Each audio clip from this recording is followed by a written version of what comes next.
dolan ning nggonanmu kowe rak ngarepan omahmu rak ning akuarium gede banget to. Nggih. Lah mosok ora ning iwake ku piye?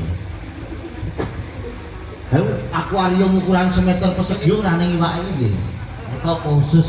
Kowe tangi iwaknya aja ngono nggon akuarium ku iki iwak logan. Iki kok ngomong nggon akuarium kan iwak lho. Sebabnya gawa mulai bulanan mana anakmu mana? Kaya ngene jaya. Kuwi kan iwak kan iso dijak jagungan iso urip. Wah, ngomong kaya boleh joyo. Boleh joyo ora yo ngene iki. Jaya ki sapa? Joyo kali bojone. Bojomu ki jenenge Jaya. Jaya. Jenenge Jaya sapa? Jaya pentol. Oh, alah.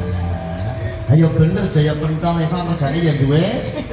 Mboten aslinipun Danan Jaya. Oh, Danan Jaya. Tapi ten film Nggih. niku kondene Jaya pentol. Oh, film bojomu pemain film. Film. Lho, delok cangkir wadon. Weh, Enak Jaya